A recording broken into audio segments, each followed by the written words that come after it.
Bible एक वर्ष में। नमस्कार, आप सबका बाइबल एक वर्ष में स्वागत है। आप सब ने जो कदम उठाया है प्रभु के वचन सुनने के लिए, यह हमारे जीवन के अंधेरों को दूर करेंगे और हमें प्रभु के प्रकाश में चलाएंगे। आज हम सैमुअल के दूसरे ग्रंथ का अध्याय 2-3, अय्यूब के ग्रंथ का अध्याय 36 और प्रवक्ता ग्रंथ का अध्याय 5 सुनेंगे। प्रभु का वचन सुनने से पहले आइए हम ईश्वर से प्रार्थना करें। हे प्रभु, हम आपका वचन सुनने वाले हैं। हमारे मन की आंखें खोलें और हमें आध्यात्मिक प्रज्ञा दें ताकि हम आपको जान सकें और आपके वचन के अनुसार अपना जीवन जिए। यह हम मांगते हैं आपसे प्रभु यीशु के नाम, आमीन। सैमुअल का दूसरा ग्रंथ अध्याय 2। हेब्रोन में यूदा के राजा के रूप में दाऊद। इसके बाद दाऊद ने प्रभु से पूछा, मैं यूदा के किसी नगर में जाऊं या नहीं? प्रभु ने उससे कहा, जाओ। फिर दाऊद ने पूछा, मैं कहाँ जाऊं? उसे उत्तर मिला, हेब्रोन। इसलिए दाऊद अपनी 2 पत्नियां यजेल की अहीनोम और कार्मेल के नाबाल की विधवा अबीगैल के साथ वहां गया। दाऊद अपने साथियों को भी अपने परिवार के साथ ले गया। वे हेब्रोन के गांवों में बस गए। इसके बाद यूदा के लोगों ने वहीं दाऊद का यूदा के घराना के राजा के रूप में अभिषेक किया। दाऊद द्वारा याबेश निवासियों की सराहना। दाऊद को यह समाचार मिला कि गिलाद के याबेश के निवासियों ने साउल का दफन किया है। इस पर दाऊद ने दूतों द्वारा गिलाद के याबेश के निवासियों को यह संदेश भेजा, प्रभु तुम्हें आशीर्वाद दे, क्योंकि साउल का दफन कर तुम लोगों ने अपने स्वामी साउल के प्रति स्वामी भक्ति का परिचय दिया है। प्रभु अब तुम लोगों के साथ दया और सद्भावपूर्ण व्यवहार करे।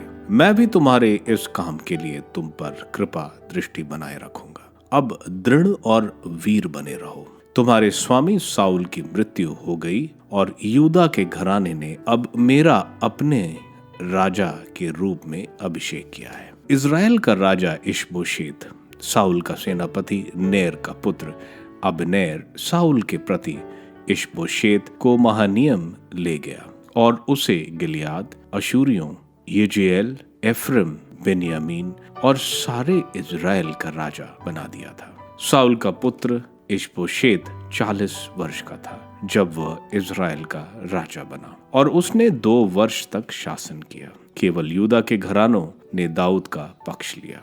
दाऊद 7.5 वर्ष तक हेब्रोन में यूदा कुल का राजा बना रहा।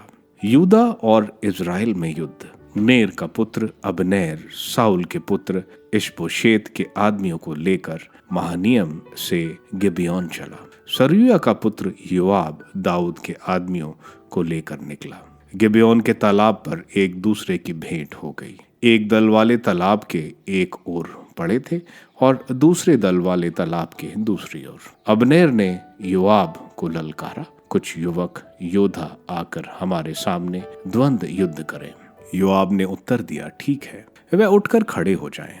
साउल के पुत्र इशबोशेत की ओर से बेन्यामीन से 12 आदमी निकले और दाऊद के आदमियों में से भी 12 आदमी निकले।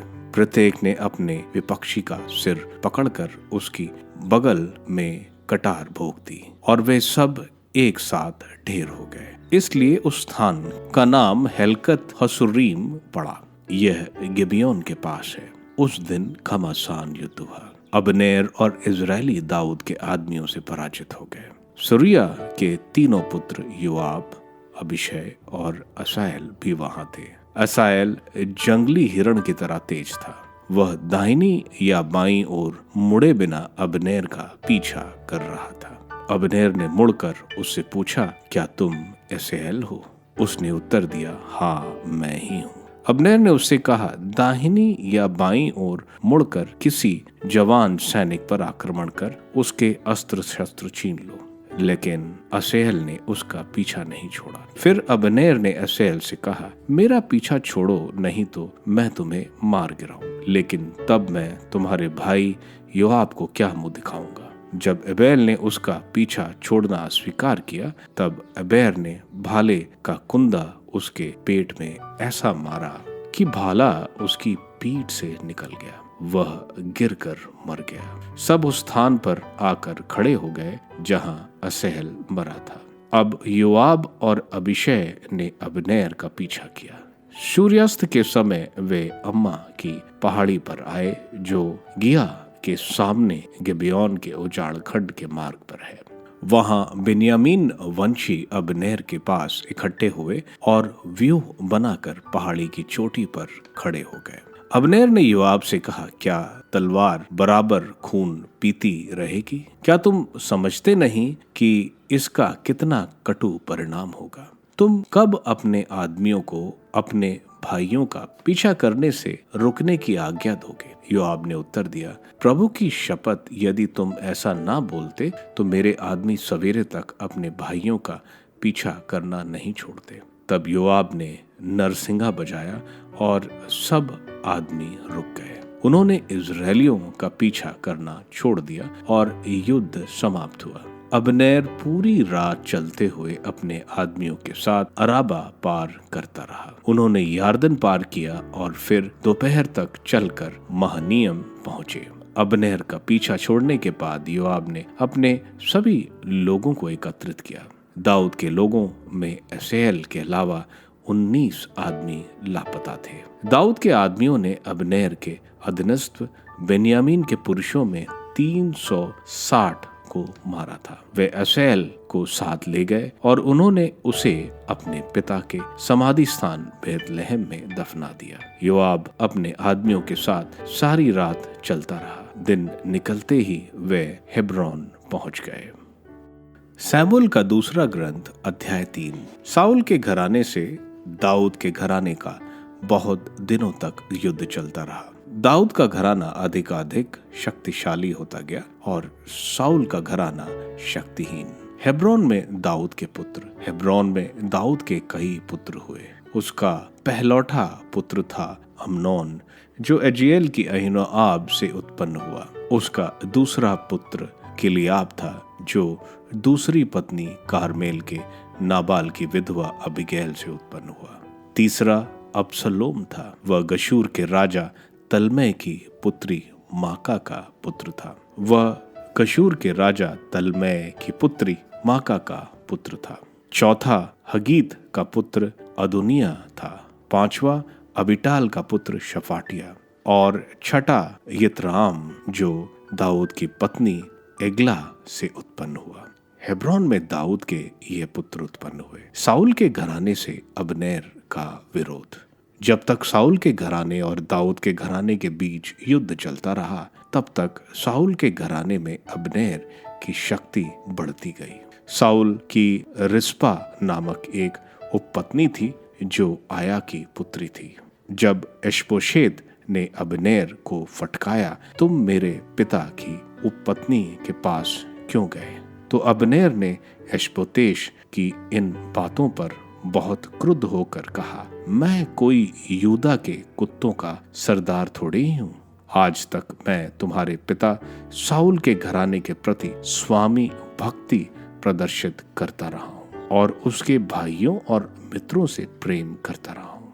मैंने तुमको दाऊद के हाथों में ही नहीं पड़ने दिया और अब आज तक एक स्त्री के लिए मुझे फटकारते हो। यदि मैं दाऊद के लिए वही ना करूं जिसका प्रभु ने उसे शपथपूर्ण वचन दिया है, तो ईश्वर इस अबनेर को कठोर से कठोर दंड दिलाए। प्रभु ने वचन दिया कि वह साउल के घराने से राज्य छीन लेगा और दान से बेरशीबा तक इज़राइल और यूदा के लिए दाऊद का राज्य शासन स्थापित करेगा। इशबोशेत अबनेर को कोई उत्तर ना दे सका, क्योंकि वह उससे डरता था। दाऊद के पक्ष में अबनेर। दाऊद जहां था वहां अबनेर ने दूतों से यह कहला भेजा, यह देश किसका है? मेरे साथ समझौता कर लीजिए, जिससे मेरे सहयोग से सब इस्राएली आपका समर्थन करें। उसने उत्तर दिया, अच्छा, मैं तुम्हारे साथ समझौता कर लूंगा, लेकिन मेरी तुमसे एक मांग है। तुम मेरे पास तब तक नहीं आओ जब तक तुम साउल की पुत्री मिकल को मेरे पास न ले आओ। इसके बाद ही तुम मुझसे मिलने आओ। दाऊद ने साउल के पुत्र इशबोशेत के पास दूतों को भेजकर यह कहलाया, मुझे मेरी पत्नी मिकल दे दो, जिसे मैंने 100 फिलिस्तीनियों की खलड़ियों की कीमत पर पाया था। इशबोशेत ने लोगों को भेजकर उसे लाइश के पुत्र पलटेल उसके पति के पास से बुलवा लिया। उसका पति रोते रोते बहूरीम तक उसके पीछे पीछे आया। वहां अब्नेर ने उसे घर लौट जाने को कहा और वह घर लौट गया। अब्नेर ने इज़राइल के नेताओं के साथ परामर्श किया। वह उससे बोला, कुछ समय से आप दाऊद को अपना राजा बनाने की मांग कर रहे हैं, अब उसे पूरी करें, क्योंकि प्रभु ने दाऊद को यह वचन दिया है कि अपने दास दाऊद के द्वारा मैं अपनी प्रजा इज़राइल को फिलिस्तीनियों और उनके अन्य सभी शत्रुओं के हाथ से मुक्त करूंगा। अब्नेर ने बेन्यामीन वंशियों के हाथ के साथ भी बात की।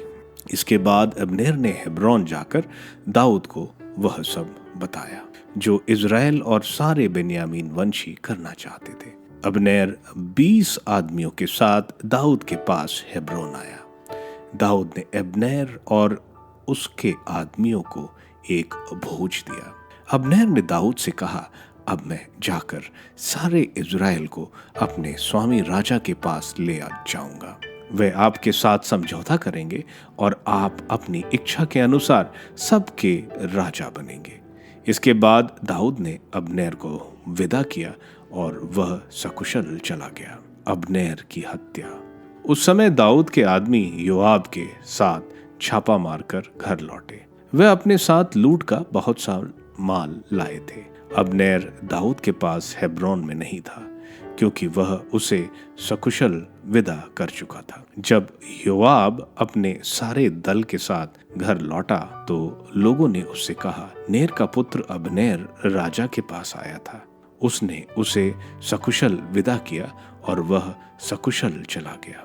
इस पर योआब ने राजा के पास जाकर कहा, आपने यह क्या किया है? जब अब्नेर आपके पास आ गया तो आपने उसे क्यों लौट जाने दिया? आपको मालूम होना चाहिए कि नेर का पुत्र अब्नेर केवल आपको धोखा देने और आपके आने जाने और आप क्या करने वाले हैं इसका पता लगाने आया था। योआब ने दाऊद के घर से निकलकर अब्नेर के पीछे दूत भेजे, जो उसे सिरा के कुंड से लौटा लाए। दाऊद इसके विषय में कुछ नहीं जानता था। जब अब्नेर हेब्रोन आया तो योआब उसे फाटक के पास ले गया, मानो वह उससे कोई गुप्त बात कहने वाला हो। वहां उसने अपने भाई एसेहेल के खून का बदला लेने के लिए उसके पेट में छुरा मारा और उसकी मृत्यु हो गई।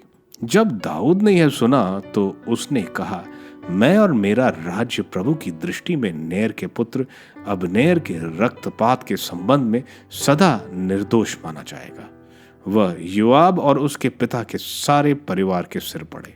योआब के घराने में सदा ऐसे लोग रहें जो स्राव या चर्म रोग से पीड़ित हों, या बैसाखी के सहारे चलते हों, या तलवार से मारे जाएं, या रोटी के टुकड़ों के लालची हों।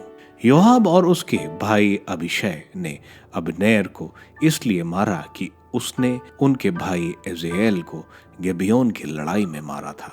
दाऊद ने योआब और उसके साथ के सब आदमियों से कहा, अपने वस्त्र फाड़ो और टाट ओढ़कर अब्नेर के लिए शोक मनाओ। राजा दाऊद अर्थी के पीछे पीछे गया। जब अब्नेर हेब्रोन में दफना दिया गया तो राजा अब्नेर की कब्र के पास फूट फूट कर रोने लगा और बाकी सब लोग भी रोने लगे। राजा ने अब्नेर के लिए शोक गीत गाया, हाय अब्नेर, तुम उपद्रवी की तरह क्यों मारे गए? ना तुम्हारे हाथ में हथकड़ियां थी और ना तुम्हारे पैरों में बेड़ियां। जैसे कोई दुष्टों द्वारा मारा जाता है उसी तरह तुम धराशाही हो गए हो। तब सब लोग फिर उसके लिए रोने लगे। दिन कुछ शेष रह गया तो लोग दाऊद को भोजन के लिए कहने आए, किंतु दाऊद ने यह शपथ खाई, यदि मैं सूर्यास्त तक रोटी या कुछ भी खाऊं तो ईश्वर मुझे कठोर से कठोर दंड दिलाए। जिन जिन लोगों ने यह बात सुनी उन्हें यह बहुत अच्छी लगी। जो कुछ राजा करता था सब लोगों को अच्छा लगता था। उस दिन सब लोगों को और सब इज़राइल वालों को यह मालूम हो गया कि नेर के पुत्र अब्नेर की हत्या के षड्यंत्र में राजा का हाथ नहीं था। राजा ने अपने लोगों से कहा, क्या तुम यह नहीं समझते कि आज इज़राइल के लिए एक सम्मानित और महापुरुष मारे गए हैं? यद्यपि मैं अभिषिक्त राजा हूँ, फिर भी आज मैं दुर्बल हूँ। यह पुरुष सूर्य के यह पुत्र मुझसे अधिक बलवान है। प्रभु इस कुकर्मी को उसके कुकर्म के लिए दंड दे। अय्यूब का ग्रंथ अध्याय 36। एलीहू ने अपनी बात आगे बढ़ाते हुए कहा, थोड़ी देर और धैर्य से मेरी बात सुनो। मुझे ईश्वर के पक्ष में तुमको कुछ और कहना है। अपने सृष्टिकर्ता का व्यवहार न्याय संगत सिद्ध करने मैं दूर दूर से ज्ञान संचित करूंगा। मेरी बातों में निश्चय ही असत्य नहीं है। तुम्हारे सामने वह है जो पूरी जानकारी रखता है। ईश्वर सर्वशक्तिमान है, किंतु वह मनुष्यों को तुच्छ नहीं समझता। वह शक्तिशाली है और उसका निर्णय सुदृढ़ है। वह दुष्टों को जीवित नहीं छोड़ता, किंतु बददलितों को न्याय दिलाता है। वह धार्मिक लोगों से अपना मुंह नहीं छिपाता। वह राजाओं को सिंहासन पर बैठाकर उन्हें सदा के लिए ऊंचा उठाता है, किंतु यदि वे घमंड करने लगे तो वह उन्हें बेड़ियां पहनाता और विपत्ति की रस्सियों से बांधता है, क्योंकि वह उन्हें दिखाना चाहता है कि उन्होंने घमंड के कारण कितना घोर पाप किया है। वह उन्हें चेतावनी देता और उनसे कुमार्ग छोड़ने का अनुरोध करता है। यदि वे उसकी बात मानकर उसकी अधीनता स्वीकार करते हैं तो वे अपने दिन सुख शांति में, अपने वर्ष समृद्धि में व्यतीत करेंगे। यदि वे उसकी नहीं मानते तो तलवार के शिकार बनकर अपने अज्ञान में ही मर जाते हैं। विधर्मी अपने हृदय में विद्वेष पालते हैं और ईश्वर की दुहाई नहीं देते। जब वह उन्हें बेड़ियां पहनाता है, वह अपनी जवानी में ही मर जाते हैं। उनका जीवन किशोर अवस्था में ही समाप्त हो जाता है। वह दुख द्वारा दुखियों का उद्धार करता और विपत्ति द्वारा उन्हें शिक्षा देता है। अय्यूब, वह तुमको भी विपत्ति के चुंगल से निकालेगा। वह तुमको ऐसे स्थान पहुंचा देगा जहां तुम्हें कोई कष्ट नहीं होगा, जहां तुम्हारी मेज पर स्वादिष्ट व्यंजन परोसे जाएंगे। तुम्हें दुष्टों की दंडाज्ञा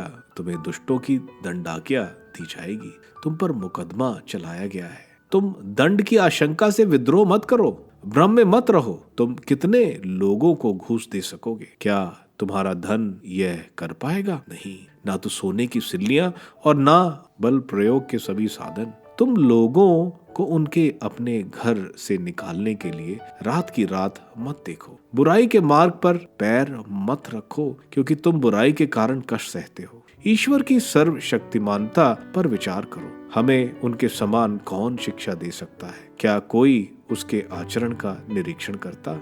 क्या कोई उससे कहता, तुम अन्याय करते हो? तुम उसकी सृष्टि का स्तुतिगान करो, जिसका गुण मनुष्य ने गाया है। सभी मनुष्य सृष्टि का अवलोकन करते और दूर से उनका निरीक्षण करते हैं। हाँ, हम ईश्वर की महत्ता नहीं समझते। उसके वर्षों की संख्या की गिनती संभव नहीं। वह पानी की बूंदें ऊपर खींचता और उसे कोहरे के रूप में टपकाता है। बादल जल बरसाते हैं और मनुष्य के लिए पृथ्वी सींचते हैं। कौन समझता है कि वह इस प्रकार बादल फैलाता और आकाश की ऊंचाई से वज्रपात करता है? देखो, वह चारों ओर बिजली चमकाता और समुद्र की गहराइयां भरता है। वह इस प्रकार राष्ट्रों का शासन करता और प्रचुर मात्रा में मनुष्यों को भोजन देता है। वह अपने हाथ बिजली से भरता और उसे निशाने पर मारता है। मेघ गर्जन उसके आगमन की सूचना देता है। मवेशियों को भी आंधी का पूर्वाभास मिलता है। प्रवक्ता ग्रंथ अध्याय 5। धनवान और पाप की दुराशा। अपनी धन संपत्ति पर भरोसा मत रखो और यह मत कहो, मुझे किसी बात की कमी नहीं। प्रबल नौसैंग्रिक प्रवृत्तियों से हार कर अपने हृदय की वासनाओं को पूरा मत करो। यह मत कहो, मुझ पर किसी का अधिकार नहीं, क्योंकि प्रभु तुम्हें अवश्य दंड देगा। यह मत कहो, मैंने पाप किया तो मेरा क्या बिगाड़ा। क्योंकि प्रभु बड़ा सहनशील है। क्षमा पाने की आशा में पाप और पाप मत करते जाओ। यह मत कहो उसकी दया असीम है, वह मेरे असंख्य पाप क्षमा करेगा, क्योंकि दया के अतिरिक्त उसमें क्रोध भी है और उसका कोप पापियों पर भड़क उठता है। प्रभु के पास शीघ्र ही लौट जाओ, दिन पर दिन उसमें विलंब मत करो, क्योंकि प्रभु का क्रोध अचानक भड़क उठेगा। दंड के दिन तुम्हारा विनाश होगा। पाप की कमाई पर भरोसा मत रखो, विपत्ति के दिन इससे तुम्हें कोई लाभ नहीं होगा। जीवा पर नियंत्रण, हर हवा में मत घुसाओ, हर मार्ग पर मत चलो, ऐसा दोमुहा पापी करता है। अपनी धारणा पर दृढ़ रहो और अपनी प्रतिज्ञा पूरी करो। दूसरों की बातें सुनने के लिए तत्पर रहो और सोच विचार कर उत्तर दो। जानकारी होने पर अपने पड़ोसी को उत्तर दो, यदि नहीं तो मुंह पर हाथ रखो। बोलने से सम्मान और अपमान दोनों मिलते हैं। जीवा मनुष्य को पतन का कारण बनती है। चुगलखोर मत बनो और किसी की बदनामी मत करो, क्योंकि यदि चोर को लज्जित होना पड़ेगा तो दो मुहे को कठोर दंड मिलेगा। शमूएल के दूसरे ग्रंथ के अध्याय 2 में हम देखते हैं दाऊद जिक्लैग में है। वह ईश्वर से पूछता है, ईश्वर उसको बताते हैं हेब्रोन जाने को। हेब्रोन यूदा के इलाके में था। हेब्रोन में ही अब्राहम की कब्र भी है।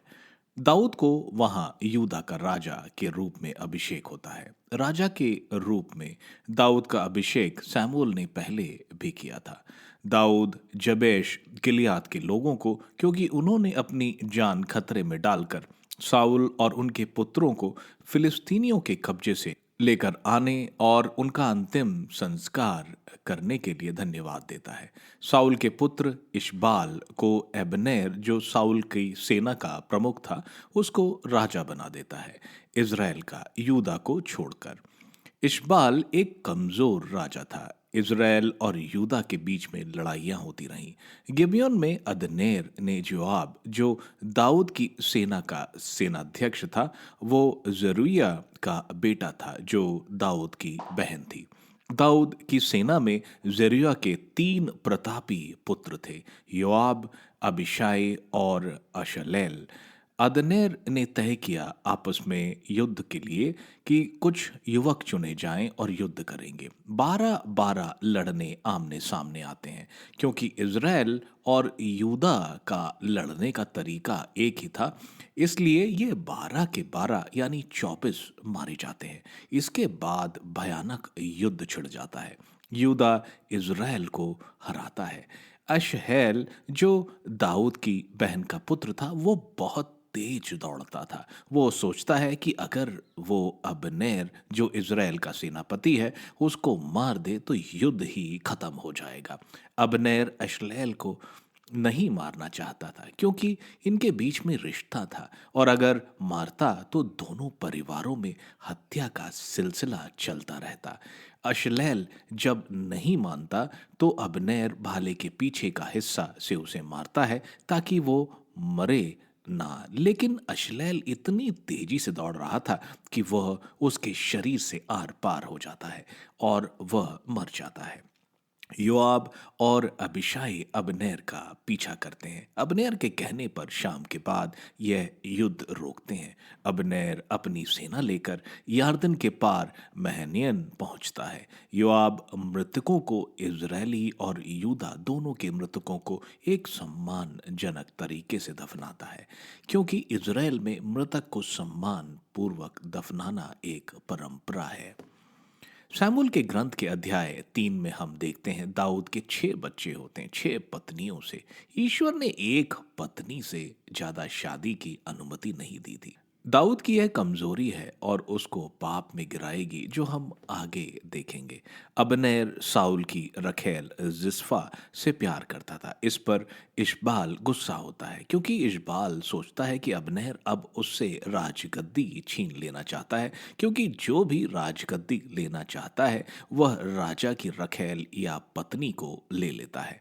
अबनेर इस पर गुस्सा होता है और अपनी वफादारी के बारे में बताता है, लेकिन वो कसम खाता है कि अब वो इज़राइल को दाऊद के हाथ में दे देगा, क्योंकि दाऊद को ईश्वर ने चुना हुआ है। अबनेर दाऊद को उसके बारे में संदेश भेजता है। दाऊद मिखैल, जो साउल की बेटी थी, जिसकी शादी दाऊद से हुई थी और बाद में साउल ने उसकी शादी पतलैल से करा दी थी, उसको अपने पास भेजने को बोलता है।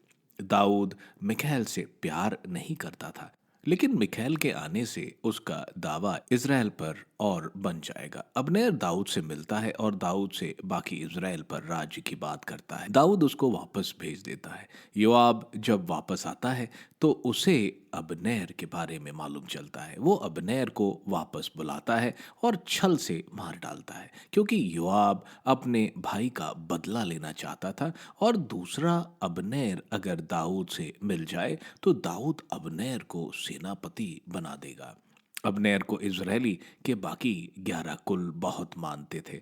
दाऊद अब्नेर के मारे जाने का शोक मनाता है और योआब को उसके परिवार को शाप देता है और खुद अब्नेर को दफनाता है। बाकी कुल भी जान जाते हैं कि अब्नेर की हत्या में दाऊद का हाथ नहीं है।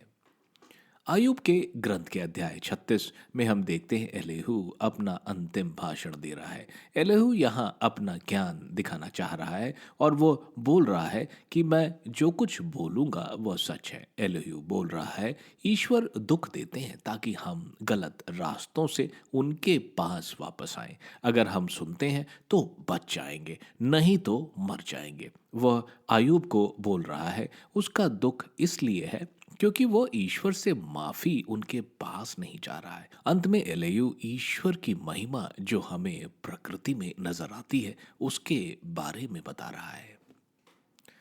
प्रवक्ता ग्रंथ के अध्याय 5 में बेन सिरा बता रहे हैं कि धन पर विश्वास नहीं करो और पाप के ऊपर पाप ना करो और सोचो कि ईश्वर तो क्षमा कर देंगे। अपनी जबान पर नियंत्रण रखो क्योंकि वह पतन का कारण होगा। आप सबको धन्यवाद ईश्वर के वचन सुनने के लिए। मैं आपसे विनती करता हूं कि आप बाइबल एक वर्ष में को दूसरों के साथ शेयर करें, क्योंकि प्रभु का वचन स्वयं प्रभु यीशु है। प्रभु को दूसरों को देने वालों को प्रभु की आशीष जरूर मिलेगी। मैं आप सबका बड़ी बेसब्री से कल इंतजार करूंगा। धन्यवाद।